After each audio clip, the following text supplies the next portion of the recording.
very great honour for me now to introduce our next speaker, Dr. Fiona Vera-Gray. Dr. Vera-Gray is an assistant professor in sociology at Durham University in the UK. She's a practitioner with a background in sexual violence prevention. Her research focuses on violence against women and girls, primarily sexual violence and harassment. Her project, Women on Porn, is the first full-length study on the range of women's relationships and engagements with mainstream online pornography in the UK. Welcome, Dr. Vera-Gray. Thanks, Michael. Hello, everybody. I hope everyone's all right. I know that we're going to be in loads of different time zones. Some of you, it's going to be morning. Myself, I'm based in the UK and it's afternoon.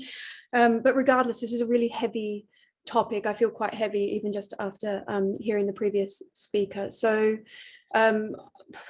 yeah, let's just see how we go. And if you need to take some time or a break or something like that, please do it. So as Michael said, what I'm going to talk to you today is I'm going to try and do a whiz through of a project that I've completed it, I think 2019. And then 2020 kind of didn't really count as a year because of COVID. It feels like I've only just finished it, which is about women and mainstream online pornography based here in the UK. I'm going to give you an overview of some of the findings across the 3 different data sites, and then we can have a conversation about it afterwards. There's probably going to be a lot of stuff here that you might see, but I'm not actually going to go into detail because we just don't have the time. So please do raise them in questions. So to begin, I mean, why did I start looking at women on pornography? So as Michael said, my background was in sexual violence prevention. I worked in rape crisis over here for about 15 years before moving into academia. And I can say academia is much easier than frontline services. So any of you that are still in frontline services, well done. It's really hard work, and it's been particularly hard here in the UK in the last week. We've had 2 very, very high profile cases, very recent cases of women being killed by male strangers in public space, plus a high profile case that was a couple of months ago of 2 young women being killed again by a male stranger in public space. So it's hard work. One of the things that I did, similar to the previous speaker, was around doing sexual violence prevention in schools. So went in talking to boys and girls about, you know, what is consent, what is sexual harassment, all of those kind of things. While I was doing that, it was as I was completing my PhD, so I kind of was starting to have a bit of a research ahead on. And one of the things that I started to notice was that young women's responses, particularly when we were talking about pornography, were interesting. So they started to very much withdraw, or there was some sense, I could really start to feel more resistance to those messages than any of the other messages where the girls would be sitting there nodding their heads.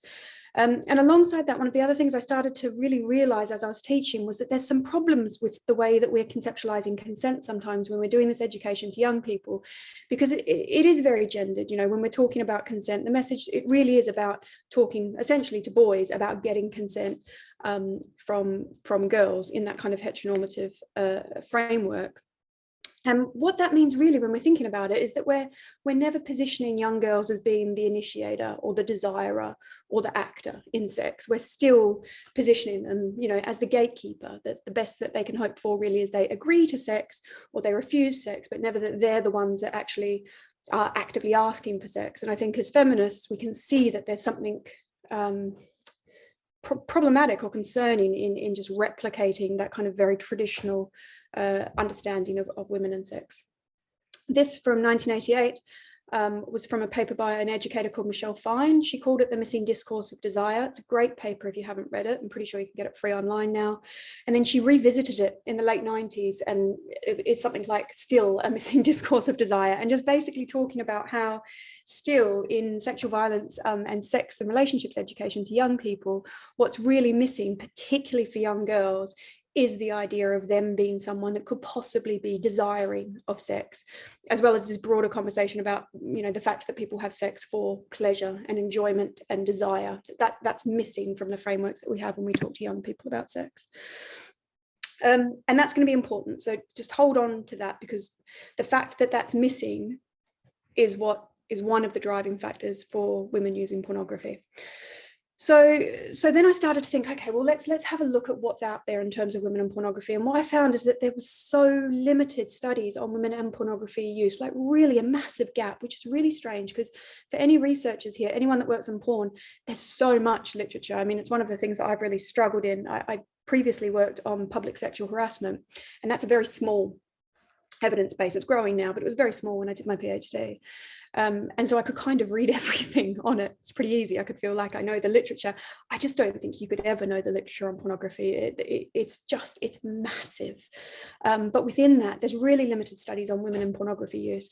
Where women come up is when there's a focus on younger people, you know, and young women are included in that, or where it's kind of broader based population studies. But on the specifics of women and pornography, I only found really 2 studies that both were very old. One was from the 80s, one was from the early 2000s, but both of them are before we have the kinds of pornography and the kinds of access that we have today. I found nothing really on mainstream online pornography that also included the range of women's relationships. That's something that I really wanted to look at, not just women who are users, but also women who don't use. You know, why aren't women using pornography when we exist in a society where it's quite compulsory, particularly again for younger women?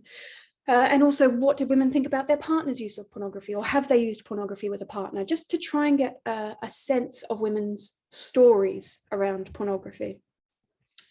And what I started to wonder, and it's something that I'll talk about at the end as well, is whether or not the polemic nature of the debates was actually implicated in some of the silence around women and pornography. So we see, and I'm sure you've spoken about in this conference, we see very much that, you know, positions on pornography are divided very heavily into pro-pornography or anti-pornography, with not much space in between.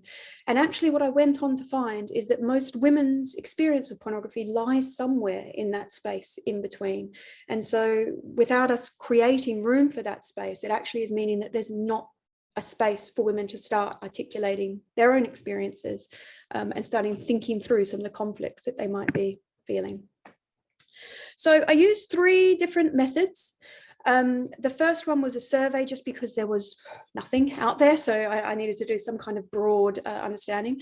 So really important, this is across all of the methods. It's not representative. I'm not saying that this is a generalizable sample, but this is a sample that's quite large, and it's based on women who wanted to say something about pornography. So the survey went out to women 18 plus in the UK.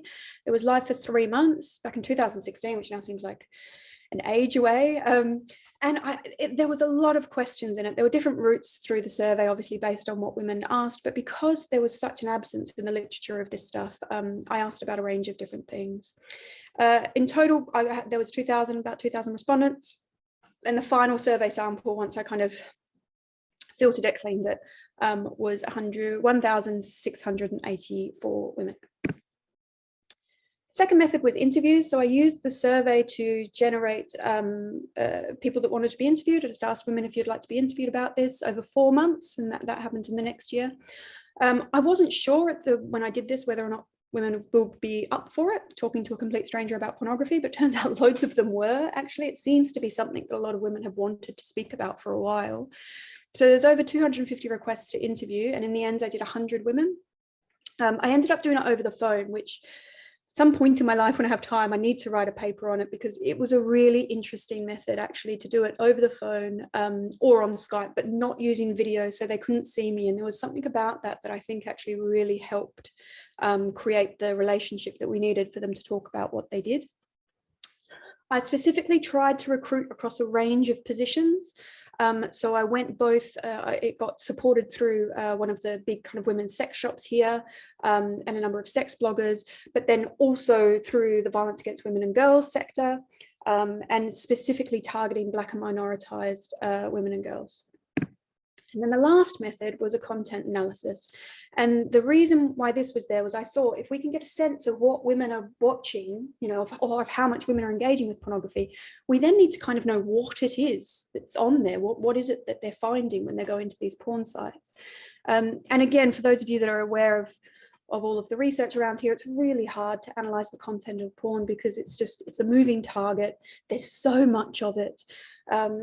It's really, really difficult. So We worked with the Institute of Advanced Computing over 6 months. And what we did was they developed this, and I can't go into the detail here because I really don't understand entirely what we did, but they developed a parser code which hit the sites. We went to the 3 most popular porn sites in the UK at that time, and they hit the sites with this code, and the algorithm basically didn't tell the sites that we'd been hitting it before, because otherwise what we found out was that these sites have a really high level of user customization. So as soon as you go to the site, they start immediately responding to where your mouse goes, your IP address, where you're based, any of the previous cookies that you've got on your computer that tell them information about your sex, about your age, about where you shop, all of those kind of things.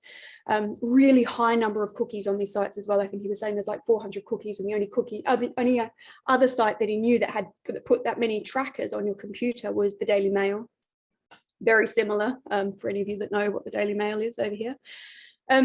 So basically this code replicated a first-time user. So the sites didn't know that they were being hit by the same user, so they weren't allowed to change. We got permission, just so you know, we wrote to them and we got permission for ethics from all of the sites to do this. So over 6 months, every hour, it hit the front page and it collected all of the material on the front page. So that was the little GIFs, which are made up of like 5 or 6 videos, little photos, which create the videos, all of the tags, all of the titles, just a whole bunch of other stuff that we're not really sure what to do with now. After we went through and removed any kind of duplicates or any bits that needed to be fixed up, we ended up with a total collected data set of over 150,000 unique kind of sets, and the sets are the GIF plus the tags plus the titles. So it's the biggest sample that we know of that's being collected of mainstream online pornography. Really important when I go on to the findings for this. This is all stuff that was on the front page shown to someone who has never searched for pornography before. So this is not about the sites and anyone, and I know Gail, everyone that's worked in any way with these porn companies, they are very, very quick to put all the responsibility onto the user. It's about what users are uploading, it's about what users are searching for. What we wanted to do, and what I think we did achieve, was actually showed this is what the sites are doing. This is material that their algorithm is pushing to their front page. Okay, so just to go into what we found. Demographics from the survey. So survey mostly white. It wasn't too bad. I fixed it a bit in the interviews. I got a little bit more representative of the population in the UK. Age was quite good though, I felt, roughly 3/4 around the different areas. The biggest group, that 25 to 34, which is what you kind of always find in research, but actually well represented with younger women and women, middle-aged women, which I now fall into that category, so I'm not going to use that term, we'll use another term. And then the other quarter is women 45 plus. Sexual partners of respondents, and this is something that we see in the interview, both sides of my sample had much higher rates of either bisexuality or having had both male and female sexual partners than you would expect in the general population. So there's a number of reasons for that, I think, and it's hard to kind of go into them in too much detail here, but I think that some of it is around, particularly in the interviews, women experience themselves as bisexual because they are searching for and masturbating to images of women. And so feeling that then means that their sexuality must be bisexual, whether or not they had a female sexual partner. So this is just from the survey. And so again, these are women that responded to a survey. So this is not saying that this is the general population. But what I found was that 75% of the women that responded roughly had used online pornography to masturbate by themselves. About 25% hadn't. So it's much higher than I was expecting, to be honest. Black and minoritized women were slightly more likely to have used online pornography, but that might be connected to the fact that actually when you start to look, and I saw some comments around intersectionality, this is why intersectionality is actually really important in research, because actually when you start to look at age was the biggest differential, and I had more women of a black and minoritized ethnic group who were younger who responded to the survey. So it seems to be that younger black and minoritized women are more likely to use online pornography. Age was the biggest difference, which we would kind of expect, I guess. 84% of 18 to 24-year-olds. It's really high. It's really high. 81% 25 to 40, 34. And then it starts to drop down as you get older. Women over 54, there was a significant drop then. And particularly one of the things I wanted to ask about was this idea of feminist or women-friendly pornography. You know, are women accessing different kinds of pornography? Are they going for feminist porn? A lot of the academic literature that I found was looking at women and feminist pornography. And they're not. And this is something that came up in the interviews as well. So roughly half had used feminist or women-friendly pornography, but it wasn't a regular use. And whenever they were using it, except for a very small minority, they were using it alongside mainstream online pornography. So that division between there's feminist ethical stuff and then there's mainstream stuff, in practice, actually, it's not as, there's not a separation. There's not as big a separation as sometimes that division makes it appear. There's just some graphs that I'll show you. So overall frequency and format of pornography. So these were for the women that said that they had used pornography or they use online pornography. Again, this is quite different, I felt, you know, from that kind of old school, old wives' tale. Probably shouldn't say that, it's probably very sexist. I never thought about that, but you know, the kind of common sense idea that women use written forms of pornography. Actually, what I found was that women are using visual forms of pornography, of course, you know, of course we are. And you see that the vast majority, it's in this sometimes category. Okay, so it's not something that they're using every time they're masturbating, but it's something that they're using sometimes when they're masturbating. I asked about search terms. Some of those have been cut off at the top there.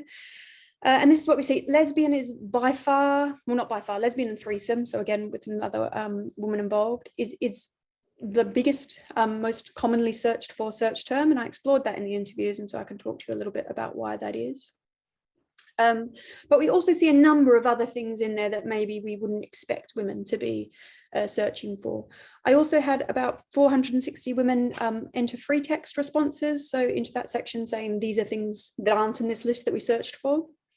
And their BDSM was searched for by a lot of women, as well as gay male, which I can talk about again as to why women in the interview said that they looked for that, oral, amateur, and public.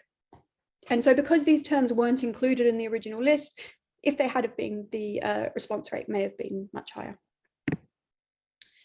In terms of that feminist or women-friendly porn, what we find there is that, again, women from Black and minoritized ethnic groups are more likely to look at this kind of pornography. And again, age is the biggest marker. There was a steady decrease as respondents got older. And then the last thing that I looked at was pornography refusal. And what I wanted to look at there was, you know, what are the reasons behind women choosing not to use pornography? What was quite interesting there is I think that for a lot of people who are involved maybe in the violence against women sector or something like that, we're thinking about abuse in industry. We're thinking about, you know, the ethics of production and those kind of things. Didn't seem to be the biggest reasons. And the biggest reasons were around how women are represented, how sex is represented, just not being interested or just not finding it a turn on.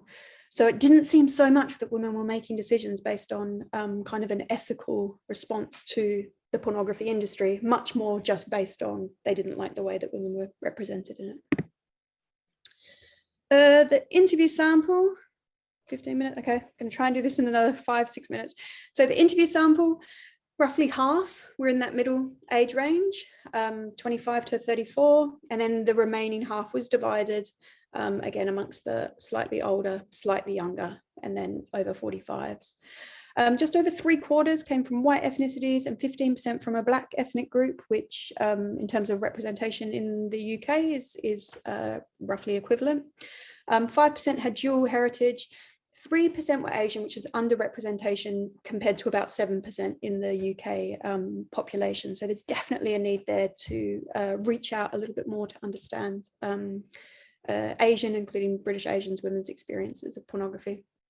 Again, there was that big range of sexualities with a much higher percentage of bisexual women responding than you would expect, given the percentage in the population.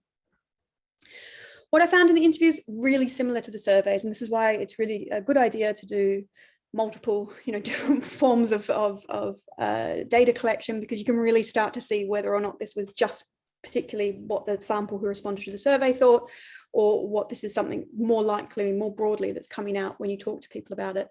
The vast majority of women that I spoke to were in the middle. There were some, I always say it's kind of roughly 10% were very, very pro-pornography, thought it was great. 10% were very, very anti-pornography, thought it was awful. The vast majority was in that middle. Like the survey, mostly they were accessing visual pornography, mostly mainstream sites. There's very much something around in the beginning. I asked women the first time that they seen pornography, and one woman had this sentence, this quote where she said, "Men bring it." It's absolutely true. So from, you know, very explicit having a male partner who brings it into the bedroom, to them finding their dad's stash or their brother's stash, or being shown it by boys in school, or walking into the room and there's boys watching it. It very much is something that's framed around the practices of men and boys in terms of women's first exposure. But it does become a practice, and this is something that we need to start thinking about. It's not just the women are only accessing this because of some coercive male. For a lot of the women that I spoke to, it was becoming a practice, something that they used, something that they enjoyed. Also spoke around the use of a partner. So some women came and wanted to talk to me about their experiences of their partners using, generally around secrecy, betrayal, jealousy, that kind of thing. Again, massive amount of women searching for lesbian pornography and women masturbating, but that being when you actually unpicked it and spoke to them about how they negotiate men's violence. So women talking about, if you're looking for a woman masturbating or you're watching lesbians, you're much less likely somewhere along the video to suddenly have something happen that's going to disrupt your own arousal, in terms of a man being violent, pulling hair, slapping her face, something like that. There's, for the fact that the majority are in that middle conflicted part, I asked whether or not they spoke to people, you know, whether or not they told their friends they watched porn, whether they told anyone they watched porn. The vast majority did not tell anybody, and there was a big proportion there who were saying, I don't think anyone would expect me to watch pornography. So there's something there about how this silence for me is just perpetuating that there's no space to talk about the conflict, because women are feeling that they can't talk to friends about it. They can't then talk about some of the things that they might be feeling concerned about, you know, some of the things that they're worrying about, the fact that they're being aroused to images of violence, for example. I found essentially there was 3 core functions for women around pornography. So the first one was about pornography as expression and conversation. So women talking about using porn to have a conversation, both sometimes with the sexual partner, but a lot of the time with themselves, about what their sexuality might be, what they might like. So using it to show a partner, this is something that I might like, that kind of thing. Pornography is exploration and validation. So women going to it to try and see, for example, women talking about, you know, being unsure if they would like some particular sexual practice. And so instead of wanting to try that out with a partner, going to pornography to see if they could try that out first. And also validation, like whether or not what they are doing sexually is what other people do sexually. And then this last round around expectation and instruction, which is a big one. The pornography is there about setting sexual expectations, particularly for younger women. This is what you can expect in porn. This is in porn sex, Freudian slip there. This is what you can expect in sex. This is what it might look like. And also instruction. So women explicitly saying that they went to pornography to learn how to give head, to learn what to do if they wanted to have anal sex, those kind of things. But what these functions really tell us is that pornography is really being positioned as that authoritative voice on how to speak sex, how to do sex, and how to be sexual. And it's being able to be positioned as that voice because we have that silence and that absence in talking and sex and relationships education around pleasure, around desire, because we're not having that bigger public conversation about women and sex and desire and all of that. It's meaning that pornography is it's creating a nice little space, a nice little function for pornography there. And so if we want to start reducing the reliance on pornography or the use of pornography, I do think that we need to also start increasing the spaces where we start talking about women as desiring sexual agents, not just as desired sexual bodies. And the last thing, right, let's try and do this in a couple of minutes, is the content analysis. Now we've got this is published and out there and it's open access, so you can have a look at the detail of it. We coded, because we've got this massive data set, basically, we didn't know quite how to get into it. So the first thing we thought was, right, let's look at the titles because it's easier. It's very difficult to analyze the images, to be honest. So we used the World Health Organization definition of sexual violence. We looked across 4 categories, so sexual activity between family members, physical aggression and assault, image-based sexual abuse, coercion and exploitation. We ultimately found that there was 1 in every 8 titles on the front page being advertised to a user that described sexual violence. So it was about 12%. To be honest, that's less than what we thought we would find. So we thought, that's quite interesting, and it speaks to some of the difficulties in coding around content analysis of pornography, because some of the things are not explicitly sexual violence, but they're inherently incredibly sexist. And so where does that go? But also when we started to think, oh, this is actually stuff that's on the front page. And when we went back and looked at the terms on sites and conditions, the site's terms and conditions, what we found was that the vast majority of what we found was against the terms and conditions of the site. So they said explicitly things like material that is condoning sexual violence, implying sexual violence, encouraging sexual violence is not allowed on our site. And yet they are pushing to their front page titles like this. So, again and again forced, at the same time as they're saying, you're not even allowed to put material that's implying sexual violence. Because these are words, and because the way that we coded them was just by using keywords, it actually would be very easy for these companies, if they were serious about regulating this material, to have some kind of automated algorithm that just disallowed any of these words. But they're not doing that. We also found a vast amount of this kind of upskirting, hidden cam, spy cam material, which is really, really concerning, and currently isn't being captured in content analyses that are just focusing on kind of physical forms of violence. Okay, so where to now? I want to answer your questions. I want to have a little bit of time for that.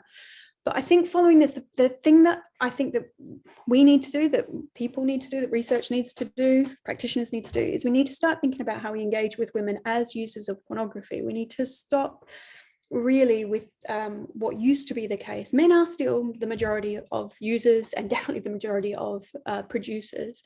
But I think in 10 years' time, that's going to be it's going to look very, very different, because I can see that it's looking quite different now. But also, I think to explain that, we need to get away from this idea of false consciousness that somehow these women are being duped into using it. Because the women that I spoke to were aware. They were aware of the complications. They were aware of the fact that this conflicted with them. A lot of them saying that they were feminists, a lot of them saying, that they're against violence against women, and then some of them using material that was explicitly showing violence against women. So it's not that it's a false consciousness kind of argument. There's something else going on here. I think we need to move away from the idea that women are accessing different types of pornography. Women are accessing the same kinds of pornography as men. Again, that idea of the polemic natures of the debates is really implicated in the silence. We need to work out how we can create the space for women to start to talk to each other without judgment, without fear. Because until we can start talking about this, I'm finding that women aren't able to make sense of their own use. And if they can't make sense of their own use, they can't then really actively start to make decisions on whether or not they want to continue using. And I really think it's important for us to start moving some of the critique of pornography from this idea of individual effects towards its social function. So looking a little bit more at how it is functioning as the dominant script for what is sex and what is sexual. We need to start looking at that, and then from that start to think of other ways that we can perform that function, so the need for pornography reduces. And then finally, obviously, from the content analysis, we need to get porn companies to start to take some accountability for the material that they are pushing to their front page themselves. There's currently absolutely nothing that is meaning that their terms and conditions are enforced or enforceable at all. And it seems that without actually some active need for them to do that, it does not seem that they're interested at all in regulating their own platforms, which we probably all knew, but it's good to have some evidence about it now.